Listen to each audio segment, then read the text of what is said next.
you might be ruining your elegance without realizing it. Some attitudes, some gestures, some simple habits can make people not see you as elegant.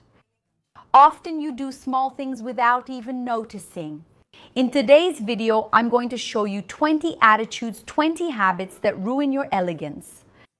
And the best part is they're very easy to fix.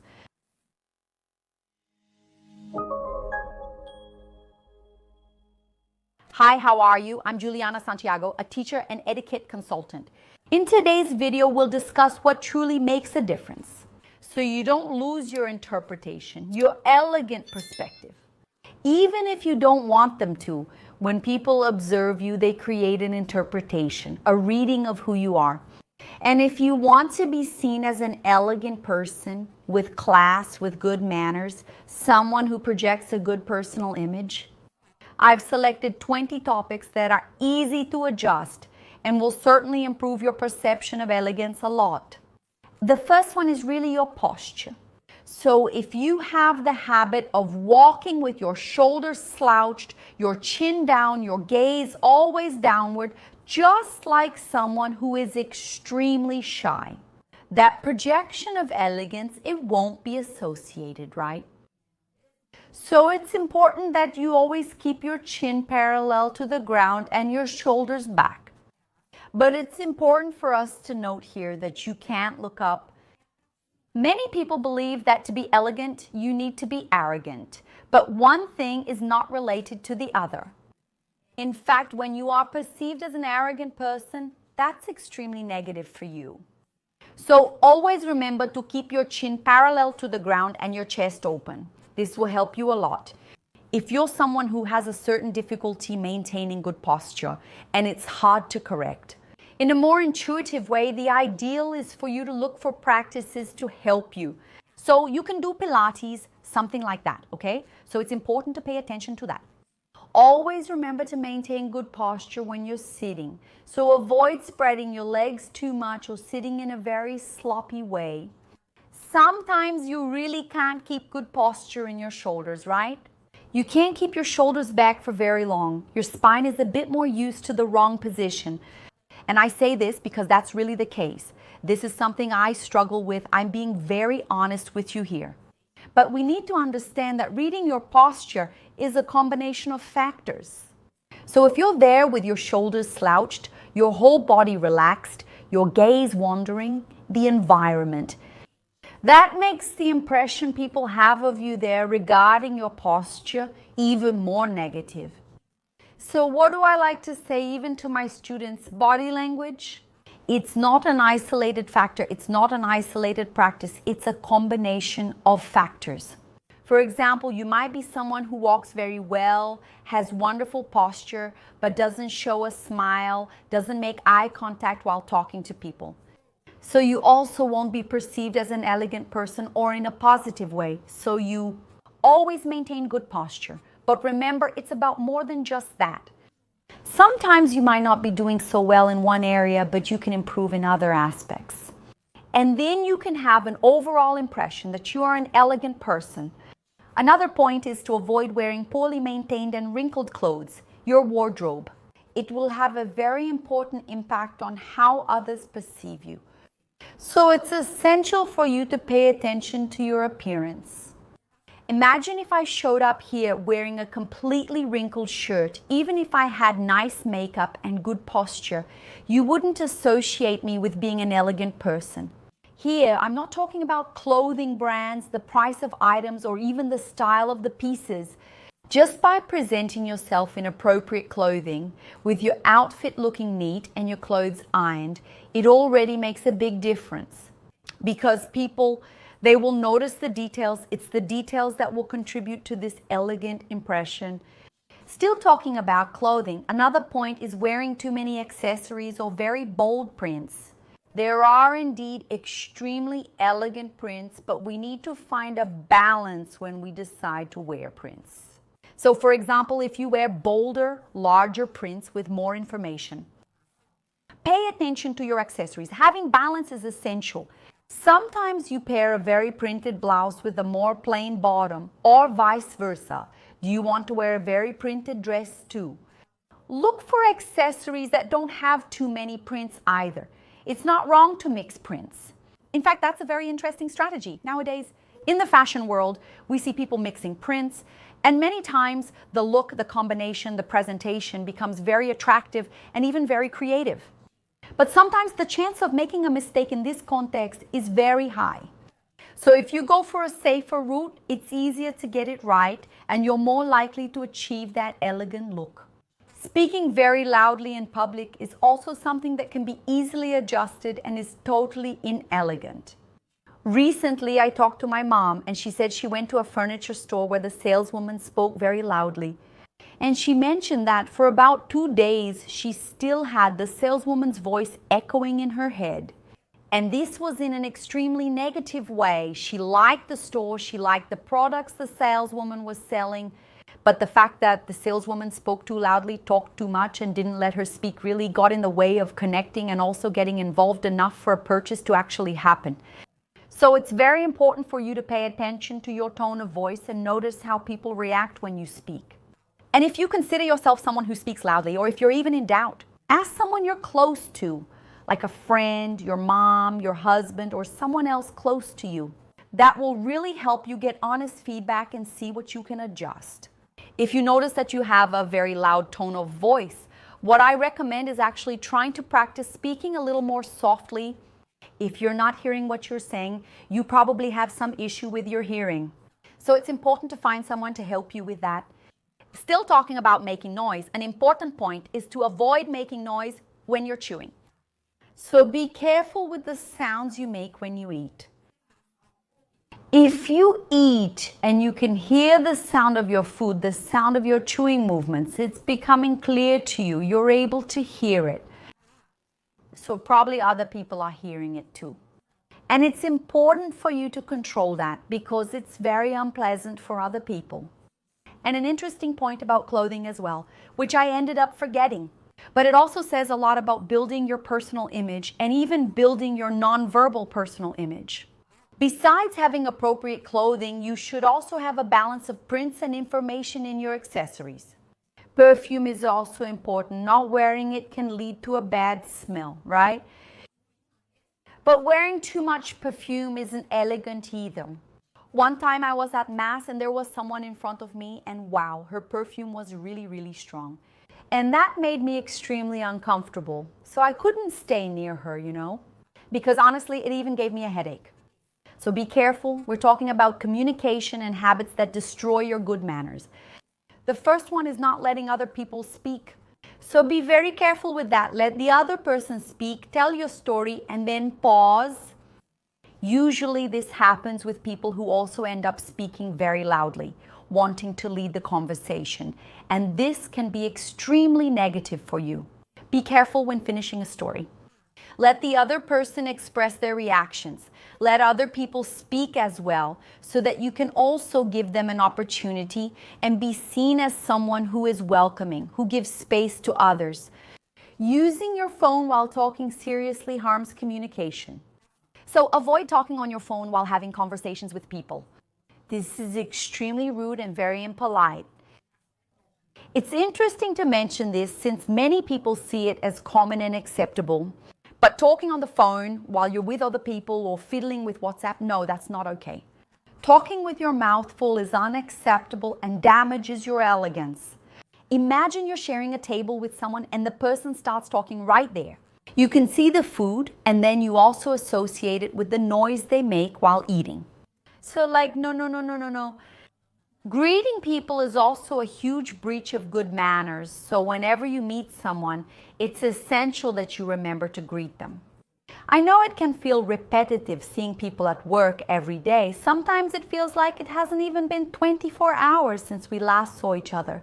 Sometimes it's been less than 24 hours, maybe just 12 since you last saw the person.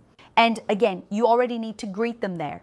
It's essential that you remember to say good morning or good afternoon to everyone who is close to you. Many times, especially in the professional environment where you see people very frequently, there's no need for elaborate greetings, but a wave, a smile, and a simple word, right?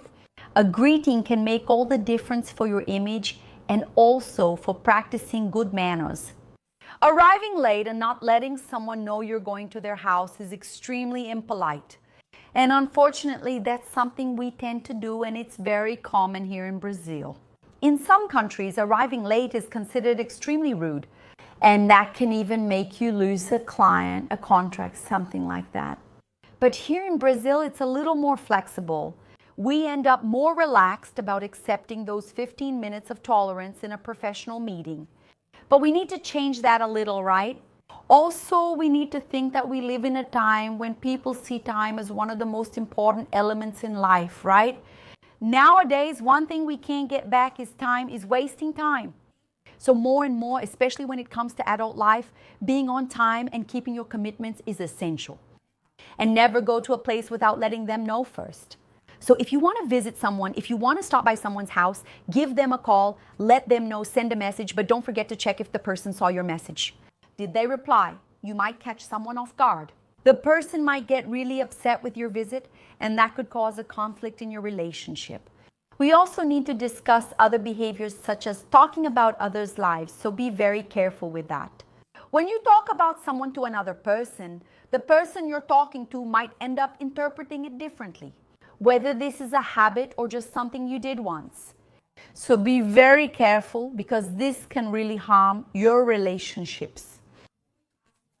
And nowadays we see that relationships, especially in adulthood, come and go very easily. Because it's very different, for example, when you went to school in a younger phase of your life or in your teenage years, you were kind of forced to interact with people there. So people would forget, they would apologize. As adults, it's easier to remove someone from our lives. And for that not to happen, and for us to maintain a good relationship and create a positive image, a valued personal image for the other person, it's important for us to be careful, because sometimes it's something you do or say that changes how the person feels when they're around you. Complaining all the time is the same thing. So if you talk about others and keep complaining all the time to people, no one will want to be around you. And it's the same thing I already mentioned about adulthood. Be very careful with that. Being intrusive with personal questions is also something we need to be very careful about during a conversation. So avoid asking people how much they make or how much they paid for something. Asking very personal questions is also extremely inappropriate. So it's not just questions like, do you have a boyfriend? What's your salary? Sometimes you see a friend's earrings and want to know their price. Were they expensive or cheap? And even making comments about something. You see your friend in a beautiful blouse and say, wow, that blouse is beautiful, must be expensive, right? I know it is. You make a comment that might embarrass the other person. We need to be very careful. For example, you're in a group and notice someone wearing expensive jewelry. Why ask? If you think it's beautiful, just give a compliment. Complimenting is very polite. Wow, what a beautiful ring and earrings. However, asking how much they cost isn't polite. Acting with superiority or arrogance is also something that, unfortunately, nowadays is not acceptable. So snubbing people, mistreating people, making people feel diminished, smaller than you, that will make people not see you as an elegant person. And these are simple practices that you do, but they make all the difference. So, for example, if you are someone who parks in a prohibited spot, if you are someone who has the habit of cutting in line, who doesn't respect the laws of the place, the rules of the environment you are in, that makes you an extremely arrogant person.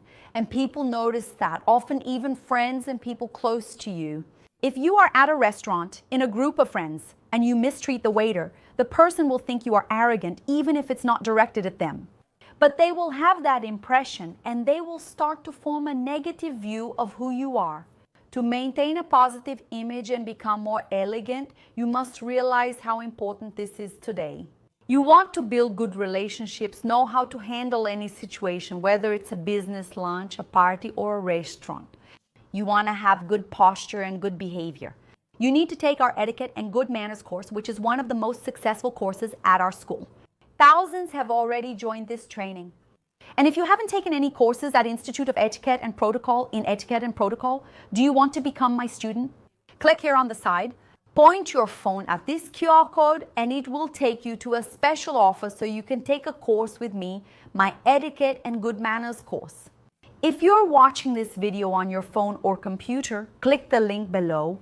You'll also be directed to our website with the discount coupon already applied for you.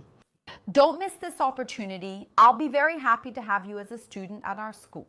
Some habits will make you seem less sophisticated, and one of them is really using a lot of slang. Words that aren't appropriate. Swear words, harsh words won't be interesting for building a more elegant image. Even slang too, we need to hold back a little. I don't know if you have this habit, but nowadays, even because of the internet, we end up having the habit of saying a lot of slang, speaking in a more colloquial way. So we need to be careful about this point here. And still talking about conversations, talking too much about your own life is also something that will make people look at you in a different way. People, human beings in general. He often talks about himself, enjoys sharing his experiences, and likes being the center of attention so others hear his stories. This is natural, it's human behavior. We like to talk about our own things, and when we decide to share something, we like people to pay attention. But we need to be a little careful. When we become the center of attention in a conversation circle, in a group, and we're the only ones talking, only our experiences stand out. So, for example, sometimes you want to talk about a trip you took, so you have to be a little careful about the way you share that trip. So who did you go with? What kind of tour did you take? If you start talking too much about money during these conversations, during these stories, it makes people think that you only value that you only like that. So we have to choose the right moments to talk about certain things because it really can be extremely negative. So especially money, talking about power. So if you were there among very powerful people or very famous people, that makes people start. If you do this repeatedly, if you only value that, then you have to be very careful. Making noise when drinking liquids. Guys, we're not at that age anymore. Here on the channel, we only have adults, so it's important to check this point. Maintaining personal hygiene is essential, so pay attention to your breath. We reach a stage in life where we are more mature, and many times we might have something in our stomach that causes a bit of bad breath. It causes a little bit of sweat, and that's not interesting, it's not positive, so be very careful with that, okay? Your table behavior greatly influences your image as an elegant, sophisticated person, since elegance includes good manners. That's why, even in my Etiquette and Good Manners course, which I left the link here for you, there's a module that talks only about this topic. But I'll also leave here next a video talking about terrible table mistakes, which can really help you and complement this video a lot. For those of you who want to be a more sophisticated and elegant person, click here on the side and watch this video right after. I'll stop here. Thank you so much and see you in the next video.